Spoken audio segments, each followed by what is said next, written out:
ॐ विश्वं दर्पणदृश्यमाननगरी तुल्यन्निजान्तर्गतं पश्यन्नात्मनि मायया बहिरिवोद्भूतं यथा निद्रया यस्साक्षात् कुरुते प्रबोधसमये स्वात्मानमेवाद्वयं तस्मै श्रीगुरुमूर्तये नमः इदं श्रीदक्षिणामूर्तये बीजस्यान्तरिवाङ्कुरो जगदिदं प्राङ्निर्विकल्पं पुनः मायाकल्पितदेशकालनः वैचित्रचित्रीकृतं मायावीव विजृम्भयत्यपि महायोगी वयस्वेच्छया तस्मै श्रीगुरुमूर्तये नमः इदं श्रीदक्षिणामूर्तये तस्मै श्रीगुरुमूर्तये नमः इदं श्रीदक्षिणामूर्तये। ॐ सहना भवतु सहनौ भुनक्तु सह वीर्यङ्करवावहै तेजस्विनावधीतमस्तु मा विद्विषावहै।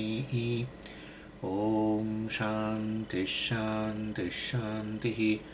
सदाशिवसमारम्भां शङ्कराचार्यमध्यमाम् अस्मदाचार्यपर्यन्तां वन्दे गुरुपरम्पराम्। ओम 122मो टॉपिक। इदानीं प्रत्यगात्मनि इदम् इदम् अयम् अयम् आरोपयति इति विशेषतः उच्यते। એટલે હવે ત્રીજો અધ્યાય કહી શકો વેદાંત સારનો, જેની અંદર ત્રીજા સ્તરનો અધ્યારોપ. 4 અધ્યાયની અંદર પ્રથમ 3 અધ્યાય અધ્યારોપ, ચોથો અધ્યાય અપવાદ. પ્રથમ અધ્યાયમાં પ્રથમ અધ્યારોપ વસ્તુ અવસ્તુનું મિશ્રણ, સત્ય મિથ્યાનું મિશ્રણ. એટલે સત્ય મિથ્યાનું મિશ્રણ એટલે તમે સમજો છો, એ તો ઘડા માટીનું મિશ્રણ એ સત્ય મિથ્યાનું મિશ્રણ કહેવાય. એનીવે એટલે એ ત્યાં પહેલા સ્તરનો પ્રથમ અધ્યારોપની અંદર, અનાદિ અધ્યારોપની અંદર કહી દીધું બ્રહ્મા અને માયા, સમષ્ટિ અજ્ઞાન. અનાદિ બ્રહ્મ, અનાદિ માયા કે અનાદિ સમષ્ટિ અજ્ઞાન. અને કારણે ઈશ્વર, આ મિશ્રણ જે છે એને શું કહેવાય? ઈશ્વર. બ્રહ્મ અને વ્યષ્ટિ જ્ઞાન એ વસ્તુ અવસ્તુનું મિશ્રણ, એને કહેવાય જીવ. એટલે એ જીવ અને ઈશ્વર પ્રથમ અધ્યારોપમાં ઇન્ટ્રોડ્યુસ કર્યા, અનાદિ અધ્યારોપમાં. પછી ઈશ્વરની જે વાત છે એમાંથી પછી આગળ વધારે ચર્ચા. ઈશ્વરની વાત છે એમાંથી શું આગળ ચર્ચા? ઈશ્વર સૃષ્ટિ. એટલે દ્વિતીય અધ્યારોપ જે છે, ઈશ્વર જ અધ્યારોપ છે, તો પછી ઈશ્વરમાંથી આવેલી સૃષ્ટિ તો અધ્યારોપ જ ને. એટલે વાસ્તવમાં ઈશ્વર સૃષ્ટિની વાત કરવામાં આવી દ્વિતીય અધ્યાયની અંદર, કે ઈશ્વર જે છે, જે આ અનાદિ અધ્યારોપ છે, બ્રહ્મા અને માયા, માયા અનાદિ બ્રહ્મ અનાદિ, એ ઈશ્વરની સૃષ્ટિ માયામાંથી પંચમહાભૂતો વગેરે 3 ગુણો, 3 ગુણોના પંચ સૂક્ષ્મ મહાભૂતો, પછી એમાંથી ઇન્દ્રિયો, કર્મેન્દ્રિયો, આને તે, અને પછી સ્થૂળ મહાભૂતો, અને સ્થૂળ મહાભૂતોમાંથી સ્થૂળ શરીરો અને સ્થૂળ જગત. આ રીતે આખું બધું આપણે જોયું. એ દ્વિતીય અધ્યારોપ એટલે ઈશ્વર સૃષ્ટિ. છેવટે બધો અધ્યારોપ ક્યાં? બ્રહ્મ પર. માયા જ અધ્યારોપિત છે. વસ્તુ વસ્તુનું મિશ્રણ કહ્યું, માયા બ્રહ્મમાં અધ્યારોપિત. એ માયાની વાત મેં તમને કરી જ દીધી છે. કેમ અધ્યારોપિત? માયા છે જ ને સ્વામીજી, અધ્યારોપિત કેમ કહો છો? અરે ભાઈ, જેમ રજ્જુમાં સર્પ અધ્યારોપિત છે, સર્પ છે એવું લાગ્યા કરે છે, પણ સર્પ નથી. સર્પ નથી તો પછી અનુભવ કેમ થાય છે? છે તો સર્પ છે, તો પછી હવે રજ્જુ સર્પનું મિશ્રણ જ કહેવાય ને. રજ્જુ પર સર્પનો અધ્યારોપ ના કહેવાય, રજ્જુ સર્પનું મિશ્રણ કહેવાય. પણ નથી.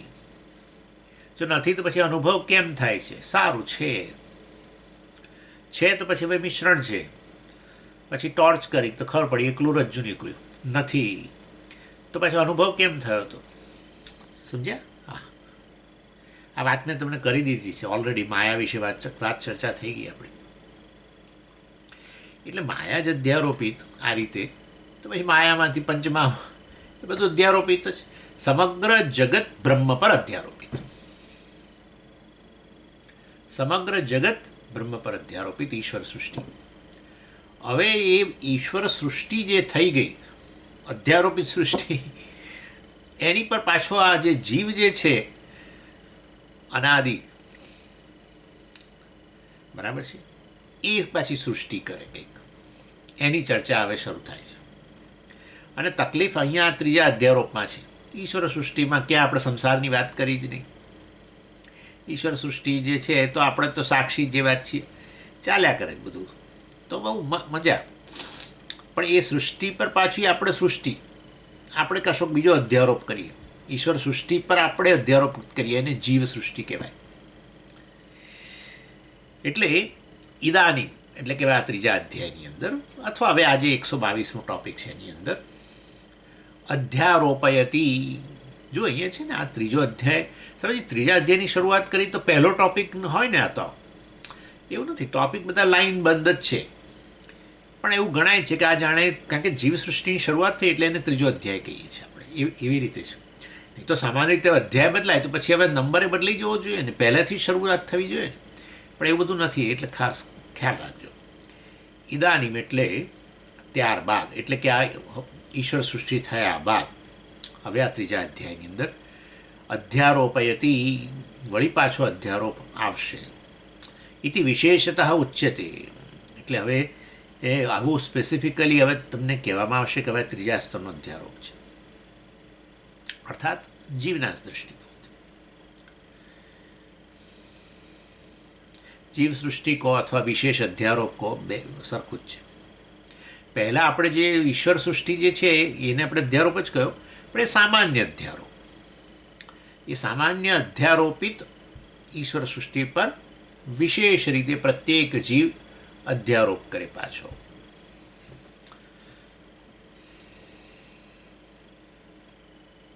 અને હવે જીવ સૃષ્ટિની વાત કરો છો તો સ્વામીજી, જીવ સૃષ્ટિ તો હવે હું હમણાં જ આ તો ક્લાસ હતો ને, એટલે મેં પછી હમણાં ચા બનાવીને પીધી. તો હવે ચા મેં બનાવીને સ્વામીજી તો મારી સૃષ્ટિ કહેવાય ને. એટલે તમે એની વાત કરવા જઈ રહ્યા છો કે હવે ચા કેવી રીતે બનાવી જીવી, અથવા કમ્પ્યુટર કેવી રીતે બનાવ્યું, કાર કેવી રીતે બનાવી, જમવાનું કેવી રીતે બનાવ્યું. જમવાનું આપણે જ બનાવીએ છીએ કે ઈશ્વર થોડો બનાવી જાય છે. તો આ બધી વાસ્તવમાં જીવ સૃષ્ટિ જ કહેવાય ને સ્વામીજી. એની વાત કરવા જઈ રહ્યા તો અમારો નથી સાંભળવું. હવે એ તમારા કરતાં અમે સારી રીતે જાણીએ છીએ કેવી રીતે વસ્તુ બનાવી, એ અમને વધારે ખબર છે. એટલે પાછું આ ક્લેરિફાય કરવું પડશે. વેરીફાય નહીં, ક્લેરિફાય કરવું પડશે કે જીવ સૃષ્ટિ એટલે શું. પ્રત્યેક ઘર જે છે એ જીવ સૃષ્ટિ છે. અને આ રીતે વાસ્તવમાં કેટલી બધી વસ્તુઓ તો આપણે બનાવીએ છીએ. એટલે એ રીતે એ જીવ સૃષ્ટિની અહીંયા તો વેદાંતનો ઉદ્દેશ્ય તો તમને તમારું જીવન તમે આનંદથી જીવો એના માટે છે ભાઈ. જો આનંદથી જીવવું હોય તો પેલો સંસાર શોક વગેરે ન હોવો જોઈએ. તો એ શોકમાંથી મુક્તિનું પછી તમને કોઈ ઉપાય બતાવવો જોઈએ. એ ઉપાય તમને બતાવતા પહેલાં એ શોકનું કારણ બતાવવું જોઈએ. અને એ કારણ દૂર કરો તો તમારા જીવનની અંદર એ સંસાર જતો રહે અને આનંદ થાય. એટલા માટે અહીંયા ચર્ચા શરૂ થાય છે. એટલે આ જે જીવ સૃષ્ટિને કારણે જીવ પોતે જે અધ્યારોપ કરે ઈશ્વર સૃષ્ટિ પર, એને કારણે જે જીવને તકલીફ થાય, શોક વગેરે ઉત્પન્ન થાય,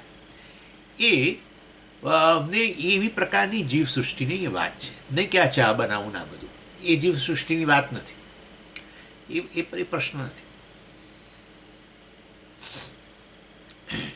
ઇનફેક્ટ આપણે જીવો પણ, અમે ખાસ કરીને મનુષ્ય, બીજા તો જીવો કરતા હશે થોડું નાનું મોટું સર્જન કરે. હવે પોતાને હવે સુગરીએ માળો સરસ બનાવે જ છે ને, બીજા બધા કીડીએ પણ કેવા સરસ દર તૈયાર કરે છે ને બધું.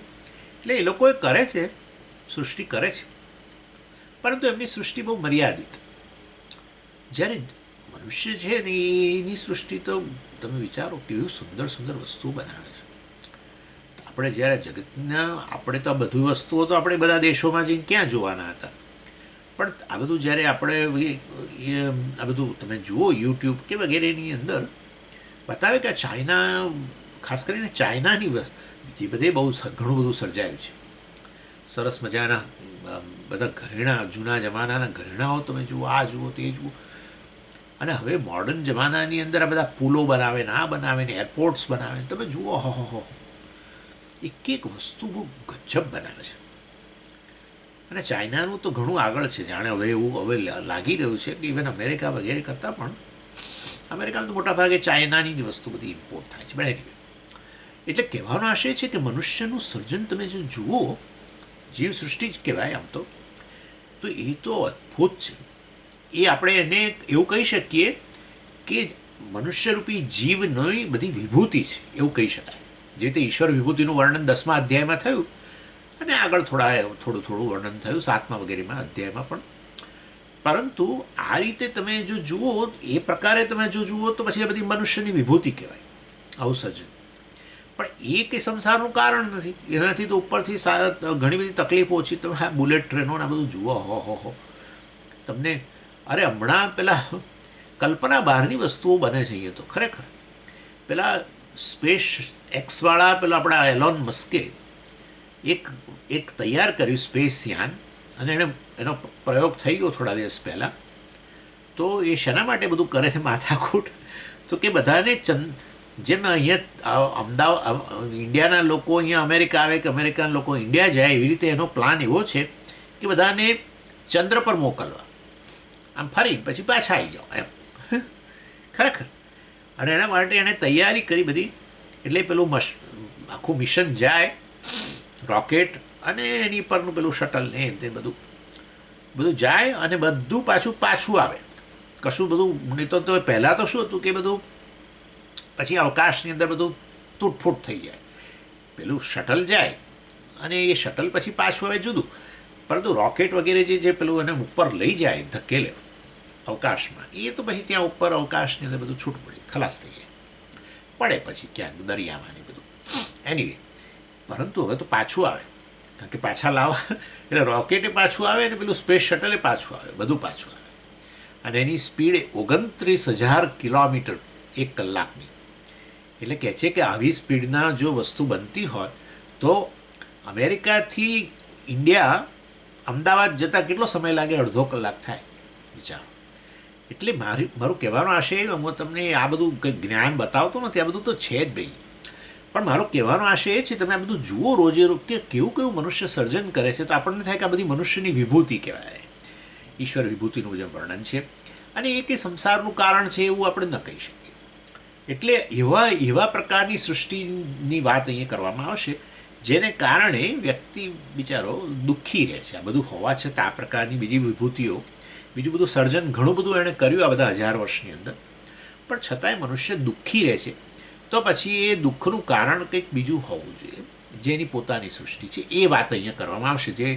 એટલે એ રીતે સંસાર શોક વગેરેમાંથી મુક્ત બને એનું કારણ જાણીને એને દૂર કરીને. ચાલો, એટલે હવે જીવ એટલે શું ત્યાંથી શરૂઆત કરી. જીવ એટલે વસ્તુ અવસ્તુનું મિશ્રણ. બધી જ વસ્તુ અવસ્તુનું જ મિશ્રણ છે. બધી કહેવાતા પદાર્થો બધું વસ્તુ અવસ્તુનું જ મિશ્રણ છે. એની અંદર વસ્તુ જે છે એ છે આત્મા, બ્રહ્મ, જે એને સત્તા કે અસ્તિત્વ પ્રદાન કરે ને જેને કારણે ભાસે, અવસ્તુ ભાસે. અને વસ્તુને જે એનું અસ્તિત્વ જણાય છે એની પાછળ રહે પેલી વસ્તુ જ રહેલી છે, ઇનવેરિયેબલ, સર્વવ્યાપી છે, માટે એ બધામાં હાજર જ છે. એમ જેમ કે અવકાશ જેવી રીતે બધામાં હાજર છે એવી રીતે. એટલે વસ્તુ અવસ્તુનું મિશ્રણ જીવ. અને એની અંદર કહેવામાં આવ્યું કે પ્રત્યેક આ જીવ કે એક વ્યક્તિ, અને એ કેટલા પ્રકારના હોય છે? અંડજમ, જરાયુજમ, શ્વેદજમ, ઉદ્ભીજમ, એ બધી ચર્ચા આપણે થઈ ગઈ. જુદા પ્રકારના શરીરો મતલબ. અને એમાંનું મનુષ્ય જે છે એ વાસ્તવની અંદર જરાયુ જે કહેવાય, ગર્ભમાંથી આવેલો, અને એ પણ વસ્તુનું મિશ્રણ. અને એમાં ચાલો હવે એટલે આ મનુષ્યરૂપી જીવ જે છે એમાં અવસ્તુ શું? તો કે છે અવસ્તુ એ કે એનો અર્થ કે જે મિથ્યા અથવા તો બદલાતું અથવા તો દૃશ્ય, બધી રીતે કહી શકાય, જે સતત બદલાતી વસ્તુ. વસ્તુ જે છે એ બદલાયા વગરની, ઇનવેરિયેબલ જેને કહીએ, એ તો હોય જ. જ્યાં જે અવસ્તુ છે આ બધી, બધા રૂપો, બધા નામરૂપ, એની અંદર શું વ્યાપેલું છે? વસ્તુ વ્યાપેલી જ છે ને, કારણે તો વસ્તુ જણાય છે એનું અસ્તિત્વ.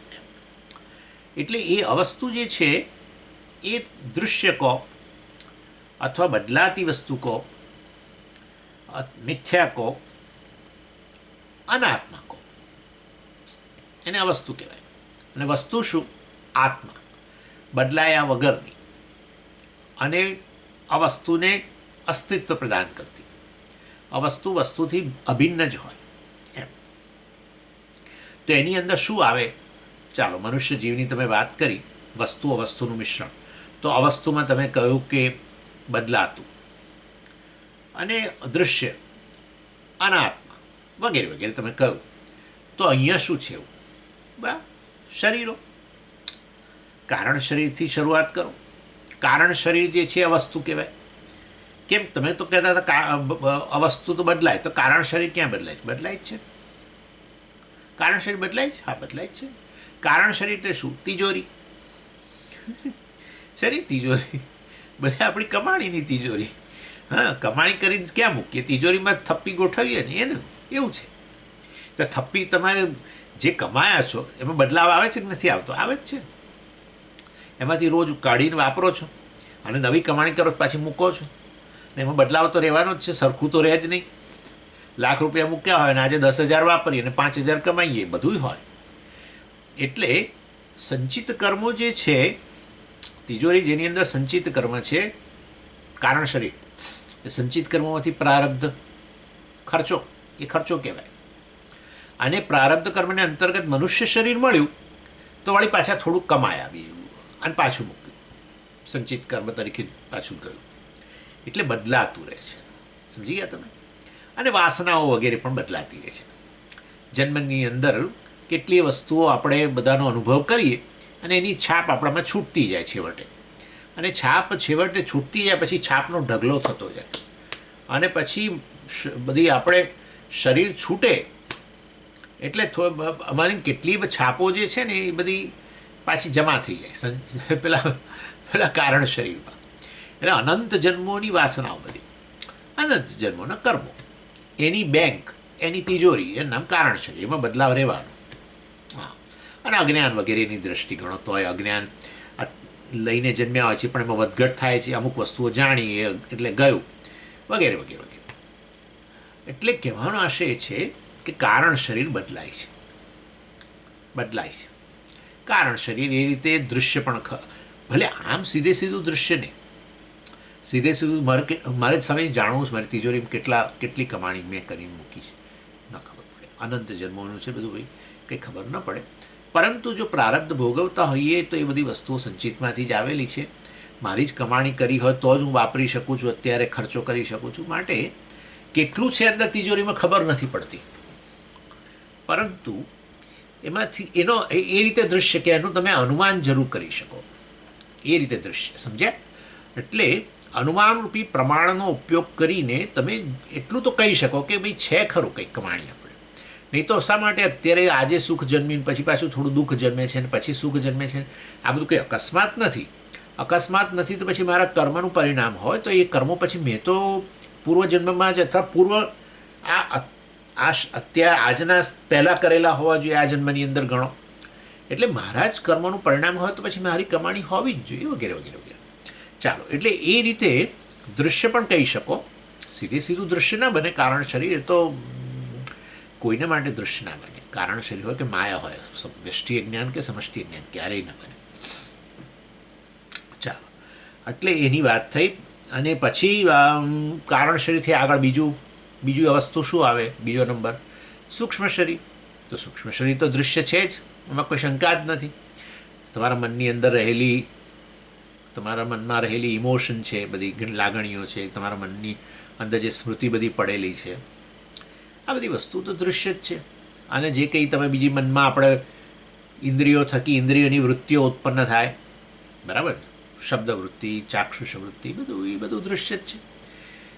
એટલે એ રીતે આપણા મનમાં જે ચાલે છે એ બધું આપણા માટે દૃશ્ય જ હોય છે. ઇન્દ્રિયો પણ આપણા માટે દૃશ્ય છે. ઇન્દ્રિયોની શક્તિઓ વગેરે દૃશ્ય જ છે. એટલે તો બતાવે છે એ ડૉક્ટર પાસે કે ભાઈ આ તકલીફ થઈ છે, હવે આ તકલીફ જતી રહી, હવે આ દવા કરી, આ તકલીફ જતી રહી, હવે કાનમાં ઓછું સંભળાય, આ કેટલું બધું. ઇન શોર્ટ એ પણ દૃશ્ય. તમારા પ્રાણ, ભૂખ, તરસ વગેરે દૃશ્ય જ છે. શરીરમાં કંઈક તમારા સર્ક્યુલેશનની અંદર તકલીફ છે, આ છે, તે છે, બધું દૃશ્ય છે. કર્મેન્દ્રિયો દૃશ્ય છે. એટલે સમગ્ર સૂક્ષ્મ શરીર જે અવસ્તુની વ્યાખ્યા તો કહ્યું, દૃશ્ય, બદલાતું, અનાત્મા વગેરે. એટલે એ રીતે પણ.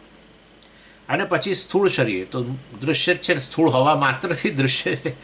એટલે 3 શરીરો, આ મનુષ્યરૂપી જીવ જે વસ્તુનું મિશ્રણ, એની અંદર 3 શરીરો અવસ્તુ. તો પછી વસ્તુ શું? વસ્તુ તો સચ્ચિદાનંદ એક જ ને ભાઈ, બ્રહ્મ. એટલે બ્રહ્મ વત્તા વ્યષ્ટિ અજ્ઞાન, એને જીવ કહ્યો હતો, બરાબર છે. આ વ્યષ્ટિ અજ્ઞાન, બ્રહ્મ વત્તા વ્યષ્ટિ અજ્ઞાન.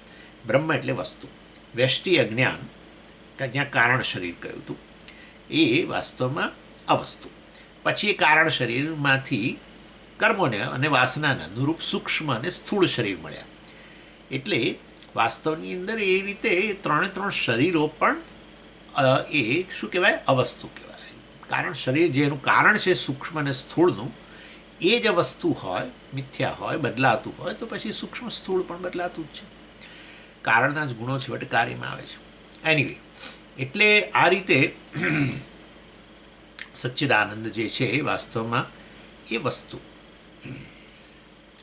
અને એ અહીંયા કેવી રીતે ખબર પડે કે વસ્તુ અહીંયા રહેલી છે? અરે ભાઈ, એ તો સરળ છે.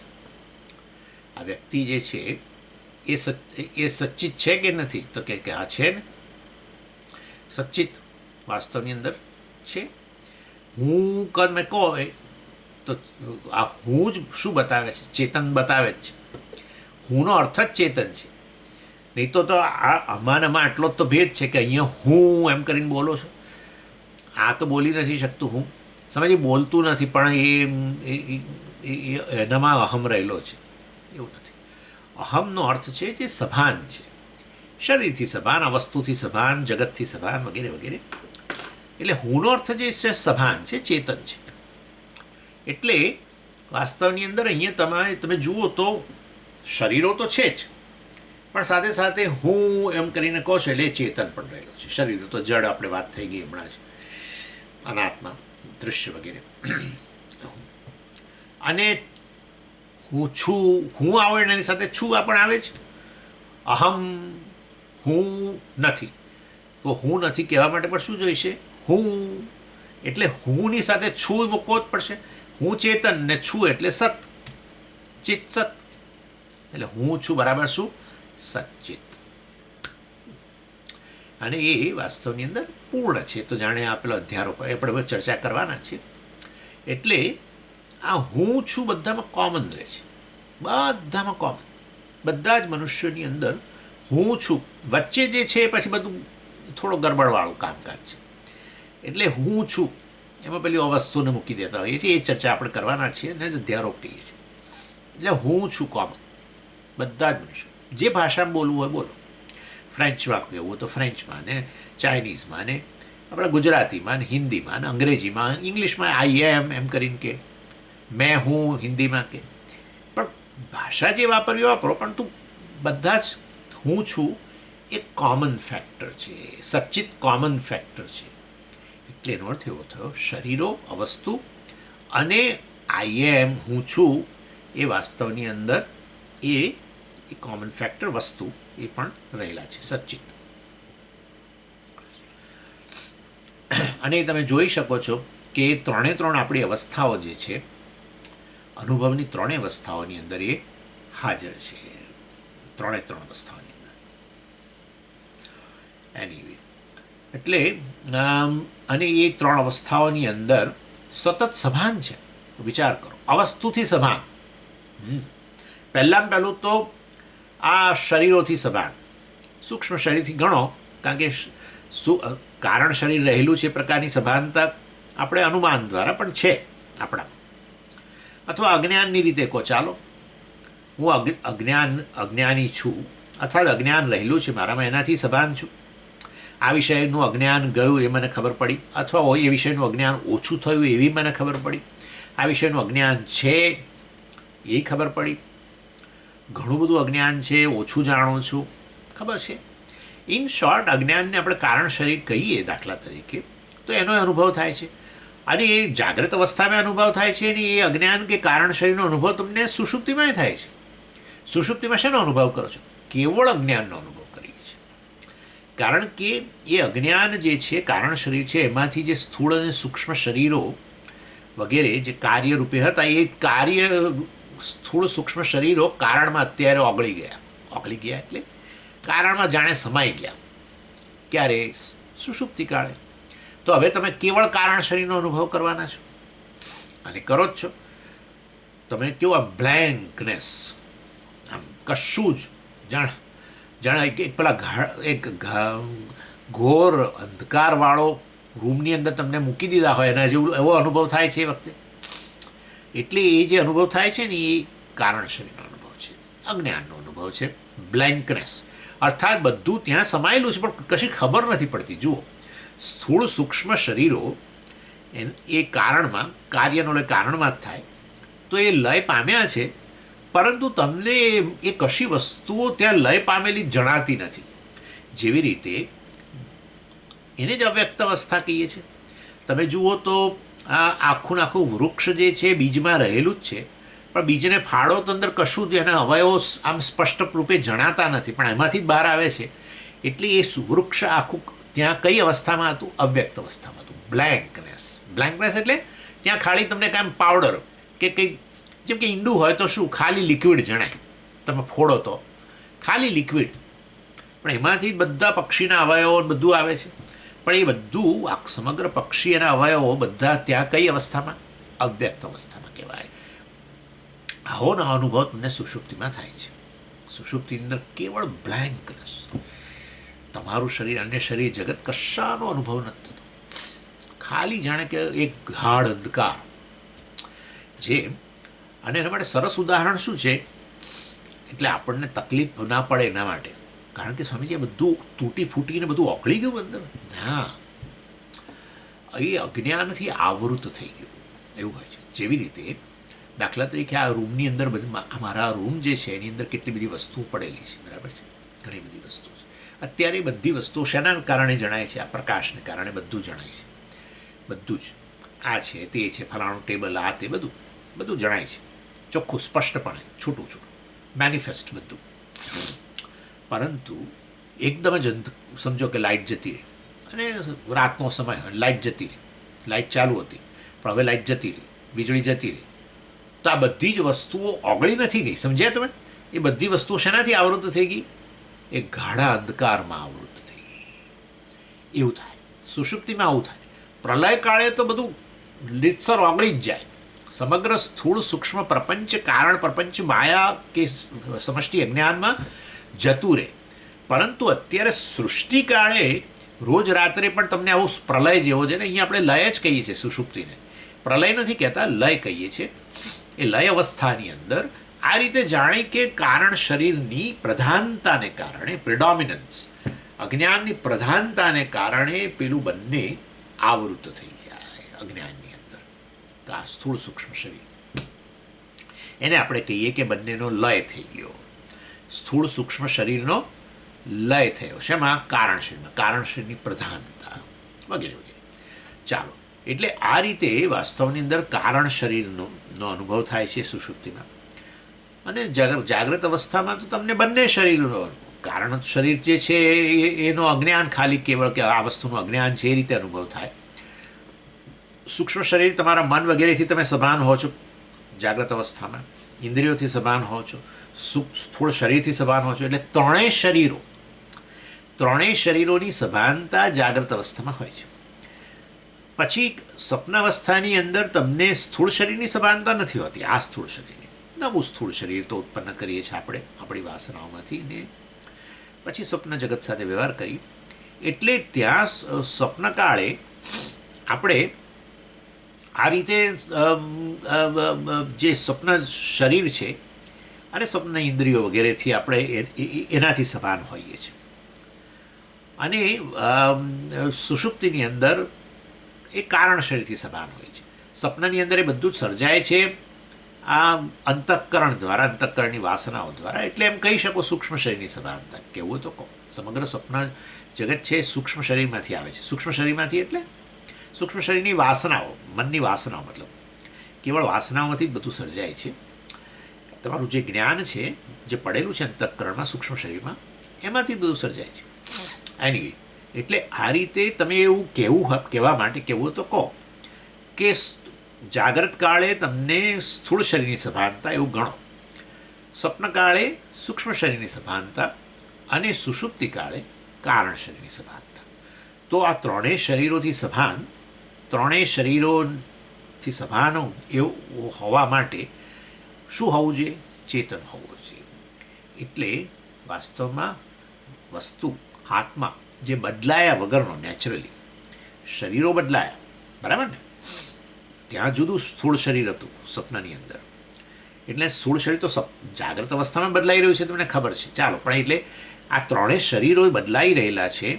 એ બદલાઈ રહેલા ત્રણેય શરીરો અવસ્તુ, દૃશ્ય, અનાત્મા, જડ, એનાથી સભાન એવો હું ત્રણેય અવસ્થાઓની અંદર હાજર છું, બદલાયા વગર, નેચરલી. એટલે એ વસ્તુ કહેવાય. સમજી ગયા? આત્મા, સચ્ચિદાનંદ કહો. એટલે આ રીતે હું જીવ, વસ્તુ અને અવસ્તુનું મિશ્રણ છું. થઈ ગયું અહીંયા નક્કી? એટલે આ રીતે અહીંયા કહેવામાં આવ્યું. એટલે સત્ય મિથ્યાનું મિશ્રણ. અને પછી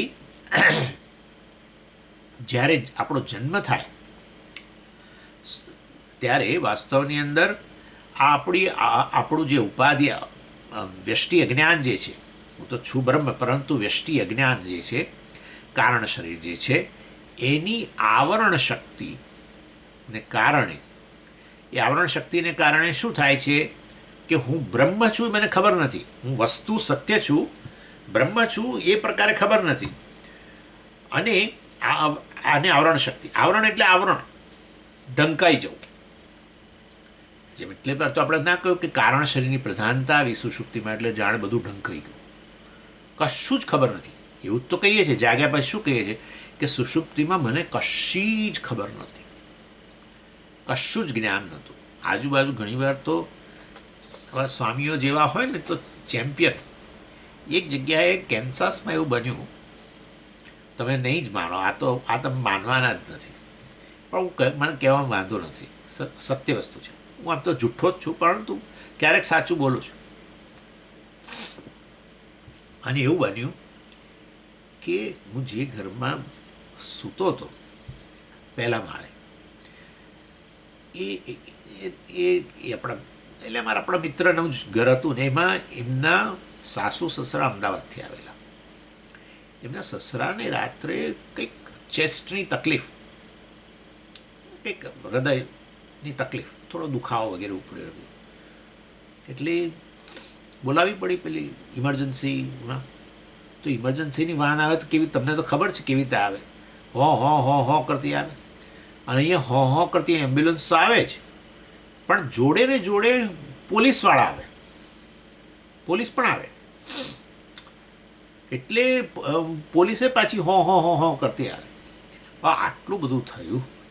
આવી બહાર રોડ પર જ ઊભી હો કરતી આવે, પછી આ લોકોને લઈ જાય, તે બધું મને કંઈ જ ખબર નહીં. બોલો, હું સવારે નીચે ઉતર્યો ત્યારે ખાલી ઘરની અંદર એક જ વ્યક્તિ. મેં કહ્યું શું થયું, ક્યાં ગયા પેલા તો તમારા સાસુ સસરાને? કે સ્વામીજી તમારી તો ઊંઘ જબરી છે કે.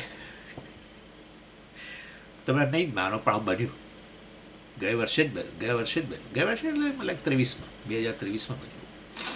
કંઈ કરતાં કંઈ ખબર નહીં. અહમ કિંચિત ન અવેદિશમ, કશી મને ખબર નહોતી. એનો અર્થ શું છે કે કારણ શરીરની કઈ શક્તિ છે? આ આવરણ ઢાંકી દેવું. ચાલો, બહારનું તો કશું ખબર નથી, એ તો બરાબર છે, પણ કારણ શરીરની આવરણ શક્તિને કારણે હું વાસ્તવમાં જે વસ્તુ બ્રહ્મ કે જે ક્યાંય જાય નહીં, આવે નહીં, કહ્યું ને મેં તમને હમણાં, બદલાય નહીં, સદાય હાજર જ, એવો હું પર પણ આવરણ. અને એને કારણે હું બ્રહ્મ છું એવું મને જન્મથી ખબર જ નથી. જગતનું અજ્ઞાન ને પોતાના વિશેનું પણ અજ્ઞાન, આત્મ વિષયક પણ અજ્ઞાન, અનાત્મ વિષયક પણ અજ્ઞાન, આ રીતે જન્મ થાય પ્રત્યેક. એટલે કહીએ છીએ કે જે જન્મે ત્યારે કઈ મૂડી લઈને જન્મે? અજ્ઞાન રૂપી મૂડી લઈને જન્મે. પછી એમાંથી ધીરે ધીરે જગત વિષયક અજ્ઞાન, ધીરે ધીરે તમારી ઇન્દ્રિયો વગેરે મન દ્વારા એ અજ્ઞાન થોડું ઓછું થાય. મા બાપને જાણીએ, કોણ આ મમ્મી ને આ પપ્પા ને ફલાણાના ભાઈ છે, બેન છે, આ ને તે, પછી ધીરે ધીરે એકડો બગડો ત્રણકડો બધું. પરંતુ આત્મ વિષયક અજ્ઞાન એવું ને એવું અકબંધ રહે આવરણ શક્તિને કારણે. ઈશ્વરના કિસ્સામાં એવું નહીં. ઈશ્વરે બ્રહ્મા અને સમષ્ટિ અજ્ઞાન, માયાનું મિશ્રણ, બરાબર ને વાત થઈ ને, વસ્તુનું મિશ્રણ. પરંતુ એ માયા કે સમષ્ટિ અજ્ઞાન જે છે વિશુદ્ધ સત્વ હોવાને કારણે, આ જે વ્યષ્ટિ અજ્ઞાન છે મલિન સત્વ હોવાને કારણે આ રીતે વાસ્તવની અંદર તમોગુણથી પ્રભાવિત થઈ જાય. અને મલિન સત્વ કહો તો તમોગુણથી પ્રભાવિત કેમ કહો છો? એટલે મહદંશે તમોગુણ, પરંતુ સત્વ થોડુંક, એટલે એને કારણે સુષુપ્તિની અંદર તમને વાસ્તવની અંદર થોડો આનંદનો અનુભવ થાય. રજોગુણ બિલકુલ નિષ્ક્રિય બની જાય. રજોગુણ સક્રિય બને તો ઈચ્છાઓ ઉત્પન્ન થવી, રાગદ્વેષ, પ્રવૃત્તિ, એક્ટિવિટી બધું થાય. પણ એવું જોવા નથી મળતું સુષુપ્તિ. એટલે રજોગુણ દબાયેલો રહે. આમ તો સાચું કહું તો તમોગુણ રજોગુણને, એ તો તમે કહ્યું કારણ શની પ્રધાનતા, તમોગુણ રજોગુણની વાસ્તવની અંદર તમોગુણ રજોગુણને સત્વને બંનેને દબાવીને રહેલો, પણ સત્વની થોડુંક, એને કારણે સુષુપ્તિમાં આનંદનો અનુભવ વગેરે પણ રહે. સામાન્ય જ્ઞાન તમારું કે હું હતો વગેરે, એ રીતે હું તો છું, પરંતુ જાગો ત્યારે કહો કે હું હતો, એટલે સામાન્ય જ્ઞાન તમારું આટલું રહે. એટલે એને મલિન સત્વ કહ્યું, જેમાં મહદંશે તમોગુણ અને થોડું સત્વ. આ મલિન સત્વ ઉપાધિ આપણી છે, બરાબર ને? એને વ્યષ્ટિ અજ્ઞાન કહ્યું. હું બ્રહ્મ, પરંતુ હવે મલિન સત્વ ઉપાધિને કારણે હું જીવ આ પ્રકારે કહેવાય, જેની ઉપાધિ મલિન સત્વ. બીજી બાજુ બ્રહ્મા અને સમષ્ટિ અજ્ઞાન માયા, પણ એ સમષ્ટિ અજ્ઞાન કે જે છે એ માયાને વિશુદ્ધ સત્વ કહ્યું, સત્વની જ પ્રધાનતા. એને કારણે ઈશ્વરને ક્યારેય હું, મને કશી ખબર જ નથી, હું ઊંઘી ગયો, આવું એવી વ્યવસ્થા એની ના આવે. મને કશી ખબર જ નહીં, ઈશ્વર ઊંઘી જાય તો શું થાય? વિચાર કરો. કોણ એને કોણ જગાડવા જાય ને? એની ઊંઘ કેવી હોય મને ખબર નથી. જો આપણી ઊંઘ આટલી ખરાબ હોય તો આપણે આપણા કર્મો આપણને જગાડતું હોય છે એવું કહે છે. એટલે બહુ સરસ પ્રશ્ન થાય છે આવો કે સ્વામીજી આપણે ઊંઘી જઈએ તો તમે કહો છો પ્રારબ્ધ આપણું સસ્પેન્ડ થઈ જાય, બરાબર ને? કશું સુખ કે દુઃખ કશો અનુભવ નથી. તમે સ્વપ્ન જુઓ તો સામાન્ય સુખ દુઃખના અનુભવ કરો, જેવા સ્વપ્નના વિષયો જે એના આધારે તમને સામાન્ય સુખ દુઃખ થાય, તો ત્યાં પ્રારબ્ધ થોડું તો ખરું, હલકું પ્રારબ્ધ ખરું. પણ બિલકુલ ઊંઘ આવી ગઈ તો સુખ દુઃખનો અનુભવ નહીં, સુખાકાર વૃત્તિ કે દુઃખાકાર વૃત્તિ વગેરે નહીં. એ પેલો છે એ તો સામાન્ય આનંદ, જેમાં કોઈ તમે વૃત્તિ તમારા મનની અંદરથી મળતો આનંદ નથી, સમજી ગયા? પણ એનીવે, એટલે વાસ્તવની અંદર આવી પ્રકારે પ્રારબ્ધનો ઉપભોગ કરવા માટે જે તે વિષયનો સંપર્ક થવો, પછી સુખ દુઃખ જન્મે, એવું ના હોય એને જ આપણે સુષુપ્તિ કહીએ છીએ. પ્રારબ્ધ બિલકુલ સસ્પેન્ડ થઈ ગયું તો સમજીએ, પ્રારબ્ધ એકવાર સસ્પેન્ડ થઈ ગયા પછી કોણ એને પાછું ચાલુ કરે? તો છે જ વાત સાચી છે. એટલે જગાડે કોણ? એમ જાગે એટલે તરત માથે હાથ મૂકીએ છીએ, એ પાછી સવાર પડી, એમ જ કહીએ છીએ. કેટલાય લોકો કહે છે ભાઈ એ પાછી સવાર પડી, બોલે છે. કેટલાક તો એટલા અકળાયેલા હોય અંદર કે બોલી કાઢે, એ પાછી સવાર પડી. એટલે એટલે જે સાંભળે ને ઘરમાં એ અકળાય પછી કે તમને શું તકલીફ છે એમ કે. એટલે વાસ્તવમાં કોણ જગાડે છે? પ્રારબ્ધ જ જગાડે. પ્રારબ્ધ સસ્પેન્ડ થયું હતું પણ હજુ ભોગવવાનું બાકી છે, એટલે આપણા કર્મો આપણને જગાડે વગેરે વગેરે, અને પછી સુખ દુઃખનો અનુભવ થાય જાગ્રત. ઇન શોર્ટ, ઈશ્વર અને જીવમાં બંને વાસ્તવમાં વસ્તુ અવસ્તુનું મિશ્રણ, પરંતુ ખાલી અવસ્તુમાં ભેદ. વસ્તુ તો બ્રહ્મ જ, એમાં અવસ્તુમાં ભેદ. અહીંયા વ્યષ્ટિ અજ્ઞાન, મલિન સત્વ, કારણ શરીર ને કારણે આવરણ શક્તિ. એટલે હું બ્રહ્મ હોવા છતાં પણ આવરણ. એટલે જગતનું પણ અજ્ઞાન, મારું પણ અજ્ઞાન. એટલે આવી રીતે જીવ જે જન્મ્યો મહદંશે અજ્ઞાની કહેવાય. પછી એમાંથી ધીરે ધીરે થોડું થોડું મેળવે. એટલે પછી આખા જીવન દરમિયાન થોડું જ્ઞાન મેળવ્યું, એટલે એને પછી ધીરે રહીને આપણે શું કહીએ, અલ્પજ્ઞ કયો, અજ્ઞાનીમાંથી. આ રીતે. પરંતુ આ બાજુ બરાબર, બીજી બાજુ ઈશ્વર, એ પણ વસ્તુનું મિશ્રણ, અને એમાં બ્રહ્મ વત્તા સમષ્ટિ અજ્ઞાન માયા, એ વિશુદ્ધ સત્વ હોવાને કારણે તમોગુણથી બિલકુલ પ્રભાવિત નહીં. એના કારણે અજ્ઞાન નામની, આવું હું અજ્ઞાની એવું વાત જ નહીં. જગત વિષયક પણ પૂરેપૂરું જ્ઞાન અને પોતાના વિશે પણ પૂરેપૂરું જ્ઞાન, માટે એને સર્વજ્ઞ કહ્યો. અને તો પછી સમજીએ એની નિદ્રાને શું કહેવાય? એની નિદ્રાને ખાલી યોગ નિદ્રા કહેવાય. આપણી નિદ્રા જેવી નિદ્રા સાથે તમે એને સાથે સરખાવો તો આપણી નિદ્રામાં તો અજ્ઞાન રહેલું છે. તો એની નિદ્રા અર્થાત કારણ શરીરની પ્રધાનતા, આપણી ઉપાધિ જે છે કારણ શરીર વ્યષ્ટિ અજ્ઞાનની પ્રધાનતા, એવું અહીંયા માયાની પ્રધાનતા થઈ જાય ઊંઘી જાય ત્યારે. ના ના, માયા ઈશ્વરને વશમાં છે અને વાસ્તવની અંદર વિશુદ્ધ સત્વ. એટલે એ સર્વજ્ઞપણું એનું કદી ન જાય. તો પછી એની નિદ્રાને યોગ નિદ્રા કહેવાય. એની નિદ્રા એટલે શું? સર્જન નહીં. સર્જન થઈ રહ્યું હોય, પાલન થઈ રહ્યું હોય, લય થઈ રહ્યો હોય, બધું આ બધું ચાલી રહ્યું હોય તો પછી આપણે શું કહીએ કે એક્ટિવ છે અત્યારે ઈશ્વર. જ્યારે વાસ્તવમાં એ ત્રણે ત્રણ વસ્તુઓ, મતલબ કે સર્જન અને પાલન વગેરે બધું રહ્યું નહીં. પ્રલય કાળે હવે ખાલી ઈશ્વર જે છે, કેવળ ઈશ્વર જે છે એની અંદર બધું સમાઈને રહેલું છે. એવો ઈશ્વરની એ નિદ્રાવસ્થા કહેવાય. અને નિદ્રાવસ્થાને યોગ નિદ્રા કહેવાય. યોગ નિદ્રાની અંદર આવું વાસ્તવમાં આવું અજ્ઞાન ન હોય જેવું આપણે હોય છે નિદ્રામાં, એવું ન હોય. માટે એ હું સર્વજ્ઞ છું, સર્વ કાંઈ જાણું છું. અત્યારે આ લય અવસ્થા છે, બધા જીવો મારામાં લય પામેલા છે, એમના કર્મોને આધારે મારે એમને જગાડવાના છે, શરીરો આપવાના છે, આ તે બધું એમના સર્જન કરવાનું છે, સૃષ્ટિ કરવાની છે. એ વસ્તુ સદાય એને ઈશ્વરને જગાડે કોણ? એટલે સૃષ્ટિ વગેરે ક્રિયાશીલ ક્યારે કોણ કરે એને? આપણા જ કર્મો. ના ના, ઈશ્વરના કર્મો સ્વામીજી. જેવી રીતે આપણા કર્મો આપણને જગાડે એવી રીતે ઈશ્વરના કર્મો. એ ઈશ્વરના કર્મો, ઈશ્વરના કર્મો હોવા માટે ઈશ્વર કરતા, અને કરતા હોય તો પછી ભૂલ થાય, પુણ્ય પાપ. તો પછી એ પુણ્ય પાપના આધારે ઈશ્વરનો જન્મ. આપણે ઈશ્વર જન્મ લે છે જ નહીં. અરે પણ એ તો આપણા જેવો જન્મ થોડો છે. એ તો વાસ્તવમાં અવતાર લે છે ને. એ તો કહે છે કે હું તો મારી માયાને વશમાં લઈને અવતાર લઉં છું અને જે ઈચ્છું એવું શરીર લઉં છું. અર્થાત કર્મો પર પરતંત્રતા નથી, કર્મ નથી. સમજી ગયા? કર્મ હોય તો કર્મને આધારે શરીર મળે જ. એટલા માટે જ આપણે ઘણીવાર બિચારા મનુષ્યની અંદર જ તમે વાત કરો તો નથી ઘણીવાર કહેતા કે સ્વામીજી મને ભગવાને કેમ આવો દેહ આપ્યો. આવું બોલીએ છીએ. ઘણીવાર બહેનો બિચારા કંટાળી જતા હોય છે કે સ્વામીજી આ બધા પુરુષો બધા બસ એ લોકોને તો ખાવું પીવું ને બધા સોફા પર બેસીને બધા તડાકા મારવા અને પછી ઓર્ડરો કરવા. અમારે આખો દિવસ ગરમી હોય, ઠંડી હોય, તો વિચાર કરો કોઈ દિવસ અમને ફ્રી જ નહીં. એ તો હવે પછી એમ કે ભાઈ ચાલો હવે આજે રેસ્ટોરન્ટમાં ખાઈ લઈએ ફલાણું, એ બધું બરાબર છે. પણ સામાન્ય રીતે એ લોકો પ્રવૃત્તિશીલ જ હોય. પુરુષો સામાન્ય રીતે બધાથી દૂર રહે. એટલે પછી બહેનો ઘણીવાર કંટાળીને કે સ્વામીજી અમને ભગવાન કેમ આ સ્ત્રીઓની આપી, આવું એ કે.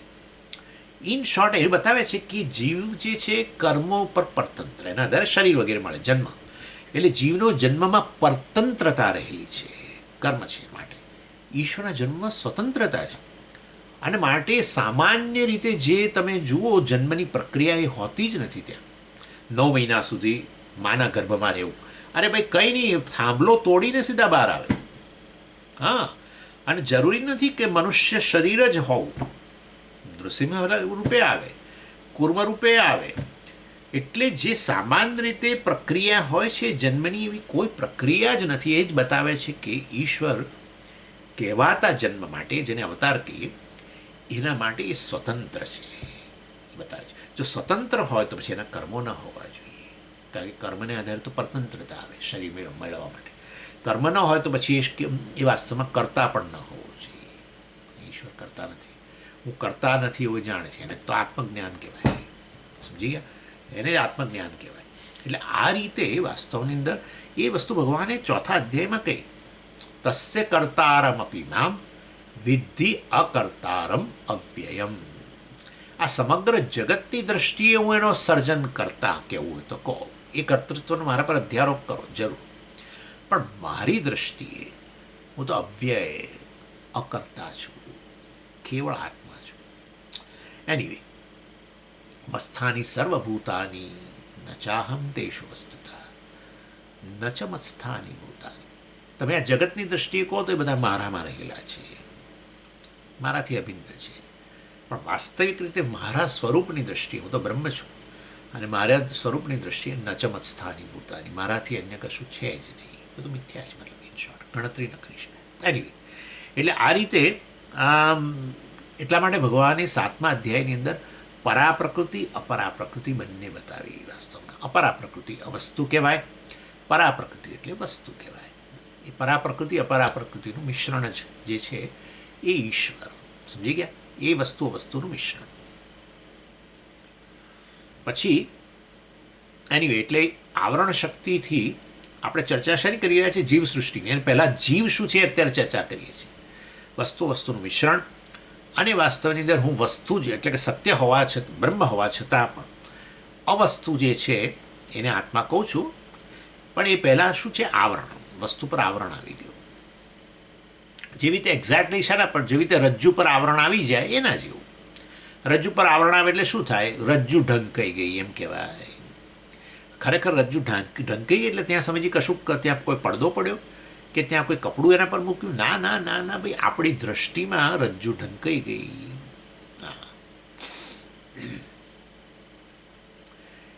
એટલે ભગવાનની કહેવાતી આ માયા શક્તિ, એને કે આવરણ શક્તિ, વ્યષ્ટિ કે સમષ્ટિ અજ્ઞાનની અંદર સમજી આવરણ અને વિક્ષેપ બંને હોય તો બરાબર છે, પરંતુ એની આવરણ શક્તિથી એ હું બ્રહ્મ છું એવું પ્રકારને ઢંકાય નહીં, કારણ કે વિશુદ્ધ સત્વ વગેરે છે.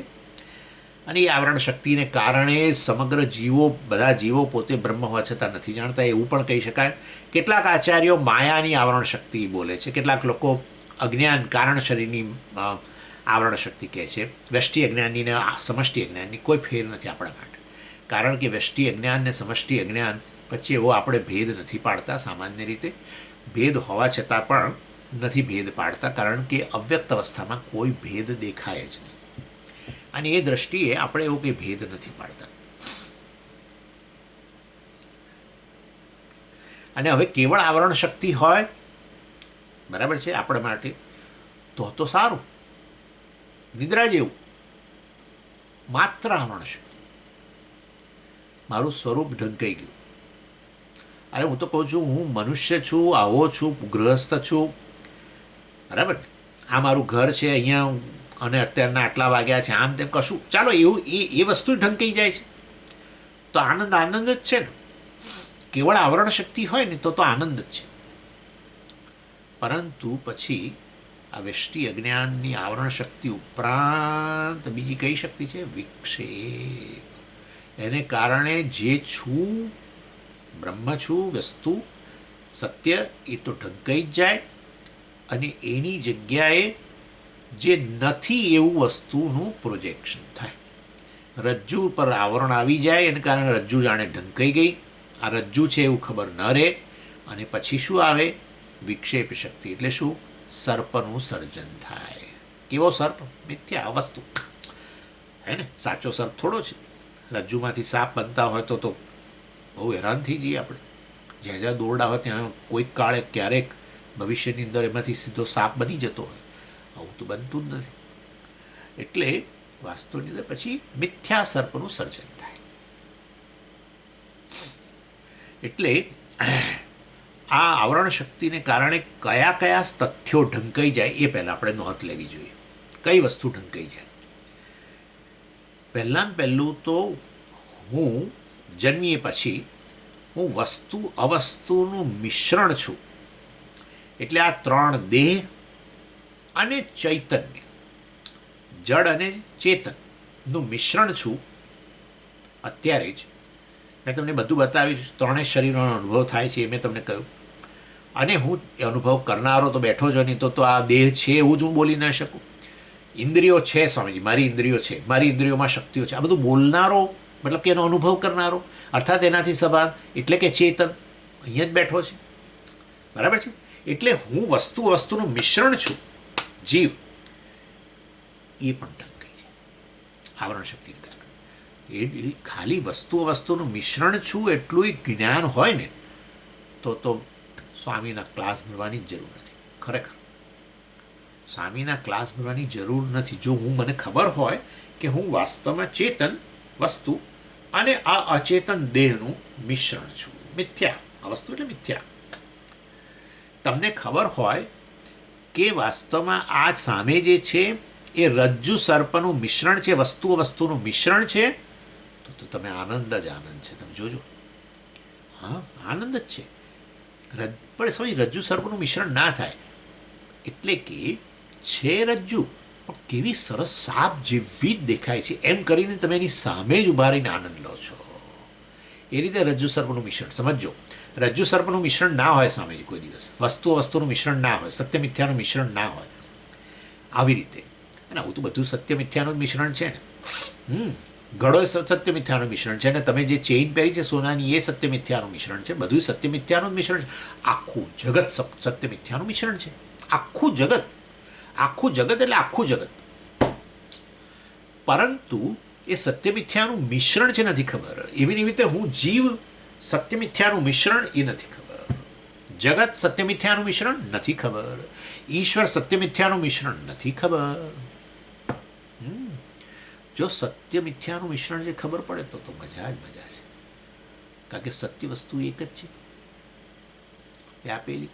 એટલે ઈશ્વર હોય કે હું આવું, ખરેખર સત્યની દૃષ્ટિએ અમે બંને એક જ છીએ એવું જ થઈ જાય તો મજા જ મજા છે. બાપરે, તો ઈશ્વર ભયનું કારણ જ ન રહે. ત્યાં તો સૌ મોટો ભય ઈશ્વરનો છે. ખરેખર સવારે જો પૂજા ના થઈ તો આપણને ગભરાટ તો રહે થોડું કે આ કંઈક ગરબડ થશે. આ બધું પૂજા છોડી દીધી છે ને મેં, કંઈક ગરબડ થશે. અને એમાં જો કંઈક થયું તો તમને થાય પેલો ઉપર રહીને મને શિક્ષા કરે છે. આવું થાય.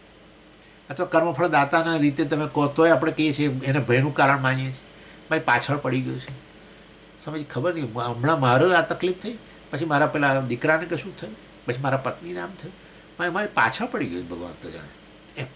એટલે વાસ્તવની અંદર ઈશ્વર તૈત્રીય ભાષ્યની અંદર કહ્યું કે આપણે માનીએ કે જગતમાં ક્યાંય ભય, ઈશ્વરનો મોટો ભય. જો આપણે કેવા આ રીતે આ પ્રકારે મતલબ કે આપણા ઈશ્વર પ્રત્યે આસ્થા વગેરે ઈશ્વર છે એ પ્રકારની આસ્થા ધરાવનારા હોઈએ, આસ્તિક જેને કહીએ, મતલબ આસ્તિક હોઈએ તો ઈશ્વરનો ભય બહુ મોટો. નાસ્તિકને ભય બીજો બધો હોય, એની ચિંતા, મૃત્યુનો ભય, ફલાણાનો ભય, ટીકણાનો ભય. પરંતુ આપણને તો જગત કરતાં પણ આસ્તિક હોઈએ તો ઈશ્વરનો મોટો ભય. કેમ? ભય માટે જવાબદાર શું? દ્વૈતાથી ભયમ ભવતી. દ્વૈત બુદ્ધિને કારણે જ વાસ્તવમાં ભય છે. દ્વૈત એટલે શું? હું જુદો, ઈશ્વર જુદો. જો હું જુદો, ઈશ્વર જુદો, તો ઈશ્વર સત્ય મિથ્યાનું મિશ્રણ, વસ્તુનું મિશ્રણ, હું સત્ય મિથ્યાનું મિશ્રણ ખબર નથી. સત્યની દ્રષ્ટિએ હું પણ બ્રહ્મા અને આ મિથ્યા વસ્તુ, આ સૃષ્ટિ અજ્ઞાન અને એ પણ સમષ્ટિ અજ્ઞાન અને બ્રહ્મનું મિશ્રણ. સત્યની દ્રષ્ટિએ તો વાસ્તવમાં બંને એક જ છીએ. ખરેખર તાત્વિક દ્રષ્ટિએ હું ને ઈશ્વર એક જ છીએ એવી ખબર હોય તો દ્વૈત બુદ્ધિ જ ના રહે. દ્વૈત બુદ્ધિ ના રહે તો ભય ના રહે. પણ જો ભય છે તો પછી એનો અર્થ એવો થયો કે હું સત્ય મિથ્યાનું મિશ્રણ છે નથી ખબર, જગત સત્ય મિથ્યાનું મિશ્રણ છે નથી ખબર, ઈશ્વર સત્ય મિથ્યાનું મિશ્રણ છે નથી ખબર. શેને કારણે? આવરણ શક્તિ. આવરણને કારણે આ ઢંકાઈ ગયું છે. અને પહેલું. હવે બીજું એની અંદર કે હું વાસ્તવમાં ચેતન છું, બરાબર છે, જાગ્રત કાળે હાજર, સ્વપ્ન કાળે પણ હાજર, સુષુપ્તિમાં હાજર. આટલું તો કહીએ જ છે કે આ ત્રણેય અવસ્થાઓ જેમાં હું તો હાજર જ છું. એવું તો નથી કે હું જાગ્રત કાળે હું હતો. હવે આ સ્વપ્નાવસ્થા કોઈ જાણે કોઈ બીજાની લાગે છે. જો એ બીજાની હોય ને તમને અનુભવ એનો ના હોય તો તમે એના વિશે બોલવાના જ નથી કશું, કારણ કે તો બીજાનો અનુભવ છે, તમને ખબર નથી કે બીજાના અનુભવ થઈ રહ્યો છે.